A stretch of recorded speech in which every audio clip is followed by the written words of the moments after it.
पूनम की शादी दशहरे वाले दिन हुई थी। राकेश की एक मौसी जो हैदराबाद में रहती थी, उन्होंने घुटनों का ऑपरेशन करवाया था। इस वजह से वो शादी में नहीं आ सकी। उनका बहुत मन था नई बहू से मिलने का, इसलिए पूनम अपने ससुराल वालों के साथ मौसी जी के घर मिलने गई हुई थी। पूनम बहू, तुम्हारी शादी के बाद पहली दिवाली है, इसलिए मैंने तुम्हारे मौसा जी से कहकर दिवाली के कुछ उपहार और मिठाई मंगवा ली है। अब तुम दिवाली के पास आई हो तो ये सब देना तो बनता ही है।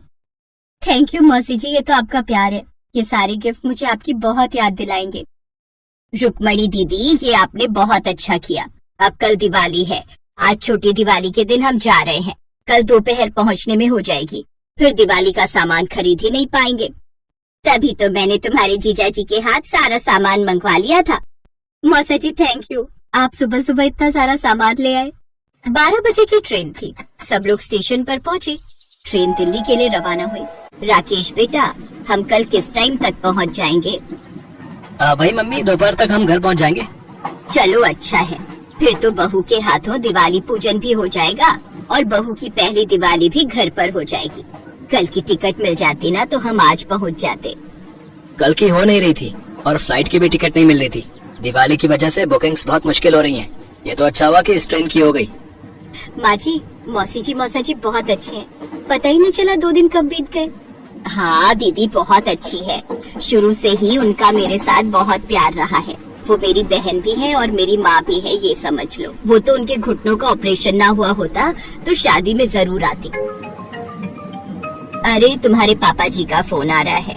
हेलो, हाँ जी, हाँ बैठ गए हैं।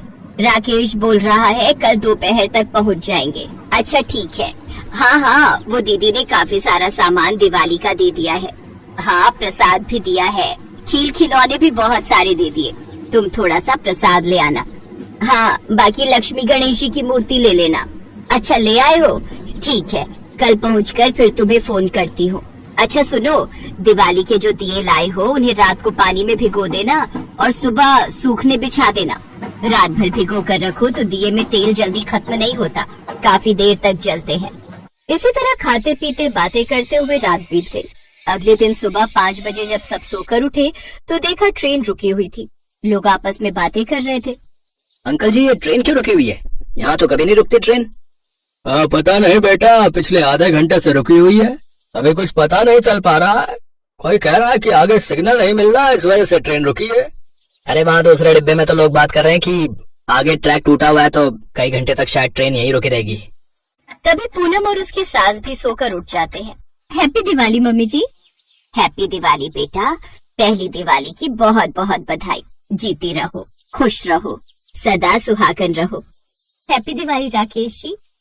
हैप्पी दिवाली पूनम। हैप्पी दिवाली माँ। खुश रहो बेटा, सदा सुखी रहो। अच्छा, आपकी बहू की पहली दिवाली है? हैप्पी दिवाली आंटी जी। हाँ, बहू की पहली दिवाली है। कहीं रिश्तेदारी से आ रहे हो? हाँ बहन जी, वो मेरी बहन रहती है हैदराबाद। लेडीज की आपस में गपशप शुरू हो गई, पर काफी देर होने के बाद भी ट्रेन नहीं चली तो सब लोग ट्रेन से नीचे उतरकर देखने लगे और आपस में कारण जानने लगे। 10 बज चुके थे। ट्रेन का टाइम था 12 बजे पहुंचने का, पर अभी तक कोई उम्मीद नजर नहीं आ रही थी ट्रेन के चलने की। दोपहर के 3 बज गए पर ट्रेन वैसी की वैसी ही खड़ी थी। तभी टीटी आता है और बताता है कि आगे रेलवे लाइन खराब है। अब जब लाइन ठीक होगी तभी ट्रेन आगे बढ़ेगी। मम्मी, अब हम दिवाली कैसे मनाएंगे? हमारी तो पूरी दिवाली ट्रेन में बीतने वाली है। क्या करें बिटिया, अब इसमें हम कुछ नहीं कर सकते। अब तो जब रेलवे ट्रैक ठीक होगा तभी ट्रेन चलेगी। शायद आज की दिवाली हमारे अंधेरे में इस ट्रेन में बीतने वाली है। हमारी तो बहू की पहली दिवाली थी। हमने सोचा घर टाइम पर पहुंच जाएंगे तो घर पर दिवाली सेलिब्रेट कर लेंगे, पर क्या पता था कि दिवाली की रात इस ट्रेन में बीतेगी। मम्मी, तभी मैं बोल रहा था फेस्टिवल के मौके पर हमें नहीं जाना चाहिए। अब देखो परेशानी आ गई। वहाँ पापा भी फोन कर रहे हैं कि कब पहुँचोगे। उन्हें बताया तो वो भी चिंता में आ रहे हैं। कोई नहीं, तुम्हारे पापा जी को बोलना दिवाली की पूजा करके ताऊ जी के घर चले जाएंगे। सबका मन बहुत उदास हो गया। दिवाली की शाम आई। सब बस आपस में बातें ही कर सकते थे, कोई कुछ नहीं कर सकता था। सबकी बातचीत के दौरान ट्रेन में ही पूनम को एक और हमउम्र लड़की मिल गई। उसकी भी इसी साल शादी हुई थी और उसकी भी पहली दिवाली थी। दोनों आपस में बातें करने लगी। तभी पूनम के दिमाग में एक आइडिया आया। वर्षा, तुम्हारी भी पहली दिवाली है और मेरी भी। क्यों ना हम अपनी इस दिवाली को कुछ स्पेशल बनाएं? हम अपनी दिवाली ट्रेन में मनाएं। पर कैसे? हमारे पास तो ना ही दिवाली के दीपक और लाइट्स हैं और ना ही मिठाई खील बताशे। मेरे पास सारा सामान है, रुको मैं अभी बैग में से निकालती हूँ। बहू, ये सामान क्यों निकाल रही हो? माँ जी, आज दिवाली है। अगर हम घर पर दिवाली नहीं मना सकते तो ट्रेन में तो मना ही सकते हैं ना। और वैसे भी ये सामान मौसी जी ने बहुत प्यार से दिया था ताकि मैं अपनी पहली दिवाली पर इस्तेमाल कर सकूं। अब हम दिवाली पर घर तो पहुंच नहीं पाएंगे, इसलिए मैं सोच रही हूँ हम दिवाली का त्योहार ट्रेन में मनाएंगे। आइडिया तो बहुत अच्छा है, लाओ मैं हेल्प कर दूं। ये तो बहुत अच्छा विचार है बहू, चलो मैं भी तुम्हारी मदद करती हूँ। पूनम की बात को सुनकर बाकी के यात्री भी बहुत प्रोत्साहित हुए। पूनम और वर्षा मिलकर दिवाली की पूजन की तैयारी करती हैं। पूजा में प्रसाद रखती हैं, मिठाइयाँ रखती हैं और दीपक जलाकर सब लोग माता लक्ष्मी और भगवान गणेश का पूजन आरती करते हैं। पूरी ट्रेन में दिवाली की रौनक साफ साफ दिखाई दे रही थी। अरे पूनम, मौसा जी ने थोड़े पटाखे दिए थे ना, क्यों ना हम ट्रेन से बाहर उतरकर सब लोग फुलझड़ी जलाएं? हाँ, मेरा भी बहुत मन है फुलझड़ी जलाने का। भैया, मेरे पास दिवाली की ना थोड़ी आतिशबाजी है, हम सब मिलकर ना दिवाली की आतिशबाजी छोड़ते हैं। चलो सब लोग ट्रेन से बाहर चलते हैं। सब लोग ट्रेन से उतरकर आतिशबाजी छोड़ने लगते हैं। फुलझड़ी, अनार वगैरह जो भी थोड़ा बहुत सामान जिसके पास था, सबने खूब मजे किए। उस दिन दिवाली का त्योहार एक भाईचारे का प्रतीक भी बना। दिवाली के त्योहार को सब एक साथ भाईचारे के साथ मना रहे थे। उस दिन पूनम की सबने बहुत तारीफ की। उसके प्रयास की वजह से उसकी तो पहली दिवाली यादगार बनी है, पर साथ ही ट्रेन में बैठे सभी यात्रियों के लिए भी वो दिवाली खुशहाली से भरी, कभी न भूलने वाली दिवाली बन गई।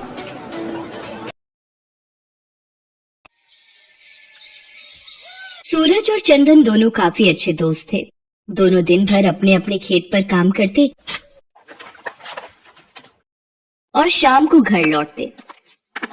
एक दिन, ये लो भैया, अब ठीक है, ये लो तुम भी लो। चंदन, मुझे एक बात समझ में नहीं आती, जब भी तुझे फसल के पैसे मिलते हैं तो कुछ पैसे ये मंदिर के बाहर बैठे भिखारियों में क्यों बांटने आ जाता है रे? अरे इन लोगों की तो आदत है मांगने की, मैं तो 1 रुपया इन्हें ना दूं। सूरज, मुझे पता है मैं खुद इतना अमीर नहीं कि इन लोगों के लिए ज्यादा कुछ कर सकूं, पर 20-30 रुपए भी यदि मैं इन्हें अपनी कमाई में से दे देता हूं तो मुझे बहुत सुकून मिलता है रे। और शास्त्रों में भी कहा गया है कि अपनी कमाई का कुछ हिस्सा दान करने से घर में बरकत रहती है। जिस दिन कभी भगवान ने चाहा कि मेरी कमाई ज्यादा होगी तो मैं ज्यादा दान करूंगा। तू नहीं मानेगा, चल अब घर चलें, बहुत देर हो गई है और जोरों की भूख भी लगाई है। सूरज और चंदन दोनों अपने अपने घर चले जाते हैं। चंदन अपनी पत्नी रमा से कहता है, रमा, बस मेरा मन है इस बार दिवाली से पहले फसल की अच्छी बिक्री हो जाए तो त्योहार पर कुछ पैसे तो आ ही जाएंगे। आप चिंता मत करो, आप इतनी मेहनत करते हो तो उसका फल आपको जरूर मिलेगा। बापू, मुझे इस बार दिवाली पर बड़ी वाली फुलझड़ी दिलाओगे ना? बापू, मुझे भी बहुत सारे पटाखे लेने हैं। मेरे दोस्त संजू ने भी बहुत सारे पटाखे खरीदे हैं, रॉकेट, फिरकी, फुलझड़ी, बम, सब कुछ। हाँ हाँ मेरे बच्चों, मैं तुम्हें सब कुछ खरीदूंगा, नए कपड़े, मिठाई, बम, पटाखे, सब कुछ। इस तरह चंदन अपने बच्चों के साथ हंसी खुशी बातें कर रहा था। एक दिन, क्या हुआ चंदन, तू इतना मुंह लटका क्यों आ रहा है? पता नहीं सूरज, इस बार जो फसल उगाई थी उसके दाम बहुत गिर गए हैं रे। कैसे होगा सब कुछ इस बार? अगर सारी फसल बर्बाद हो जाएगी तो। मैं तुझसे कह रहा था कि तू वो फसल मत उगा, वो नहीं बिकेगी, पर तूने मेरी नहीं मानी। अब देख मेरी कितनी अच्छी बिक्री होगी। 4 दिन बाद दिवाली है, मेरी तो दिवाली आराम से बीतेगी। बेटा, मेरे घर में खाने को कुछ भी नहीं है। मेरा बेटा बीमार है, कुछ मदद कर दो ताकि अपने बेटे के लिए कुछ खाने का खरीद कर ले जा सको। अरे हट बुढ़िया सामने से, पता नहीं त्योहार आते नहीं ये लोग मांगना शुरू कर देते हैं। मैं तो 1 रुपया तुम भिखारियों का ना दूं। ये बात नहीं बेटा, रहने दो, मैं कहीं और से मदद मांग लूंगी। अम्मा, मेरे पास ये 50 रुपए है, शायद इनसे तुम्हारी कुछ मदद हो जाए, ये रख लो। जीते रहो बेटा, माँ लक्ष्मी की कृपा तुम पर सदैव बनी रहे। तुम्हारा बहुत बहुत शुक्रिया बेटा। अब मैं इन रुपयों से अपने बच्चे को भोजन खरीद कर खिला सकती हूँ। बेटा, तुमने दिवाली के दिनों में मेरी सहायता की है, इसलिए मैं भी बदले में तुम्हें कुछ देना चाहती हूँ।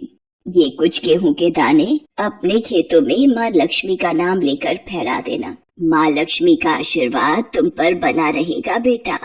अरे ओ, तुझे इतना दानवीर कर्ण बनने का शौक क्यों है रे? है तेरी फसल नहीं बिकी, आगे 4 दिन बाद दिवाली है, तेरे खुद के पास खाने को पैसे नहीं है और तू भिखारियों को रुपए बांट रहा है। ज्यादा फालतू उड़ाने का शौक है तुझे, और बदले में मिला क्या? 4 गेहूं के दाने।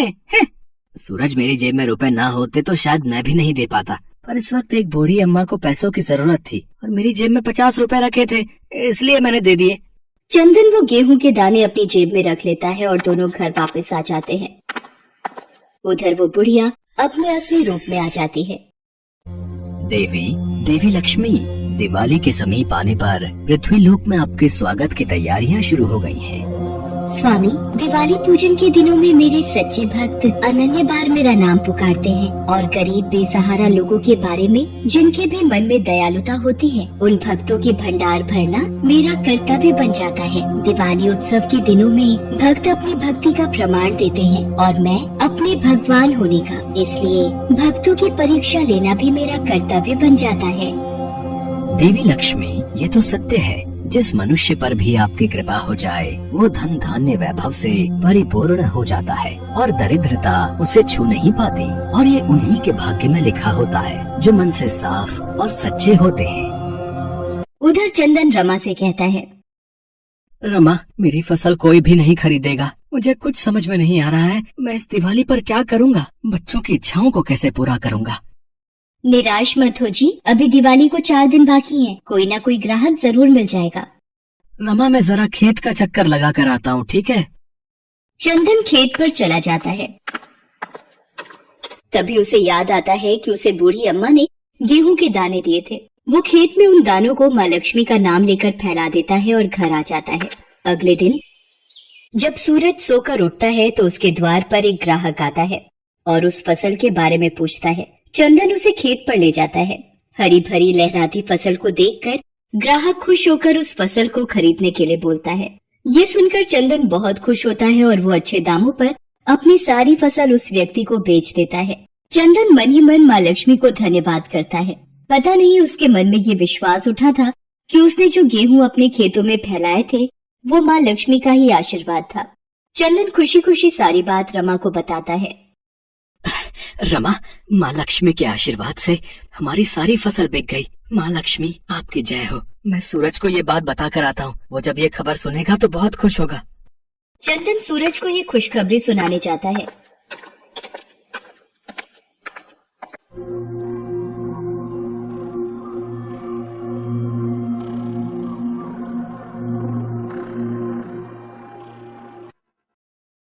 अरे सूरज, क्या हुआ? उदास क्यों बैठा है?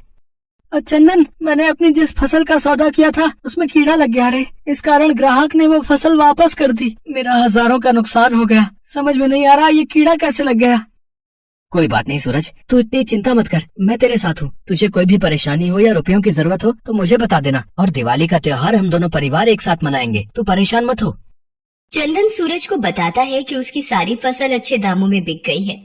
ये सुनकर सूरज हैरान रह जाता है। उसे शायद अपनी भूल का एहसास होता है और वो चंदन से कहता है, मैंने हमेशा रुपयों को बचाकर रखने का सोचा रे, कभी भी किसी को दान पुण्य नहीं किया, और तुमने हमेशा खुद गरीब होते हुए भी मजबूर लोगों की मदद की। तुम सच में दयालु हो चंदन। हर व्यक्ति को तुमसे सीख लेनी चाहिए। अब से मैं भी दूसरों की मदद करूंगा। मुझे एहसास हो गया है, जो दूसरों की सहायता करते हैं भगवान उनकी सहायता करने स्वयं धरती पर आते हैं। उस दिन के बाद सूरज भी मजबूर और बेसहारा लोगों की मदद करने लगा। वो भी चंदन के साथ जितना हो सके उतना दान किया करता था। सही कहा है, दान भले ही 1 रुपए का क्यों ना हो, वो दान कहलाता है। इसलिए कभी भी ये ना सोचें कि आपने बहुत बड़ा दान करना है। जितना आपके बस में है उतना जरूर कीजिए। किसी को 1 प्याला चाय का भी यदि आप पिलाते हैं तो वो कहीं न कहीं आपके अच्छे कर्मों में जुड़ जाता है। और फिर चंदन और सूरज एक साथ मिलकर दिवाली मनाते हैं। माँ लक्ष्मी और भगवान गणेश की पूजा करते हैं और बच्चे मिलकर ढेर सारे पटाखे और फुलझड़ियाँ चलाते हैं और एक दूसरे के गले मिलकर मिठाई खिलाते हैं। उस दिन से माँ लक्ष्मी की कृपा से दोनों परिवार खुशी खुशी अपना जीवन व्यतीत करते हैं और एक गरीब की दिवाली खुशियों में बदल जाती है। Thanks for watching.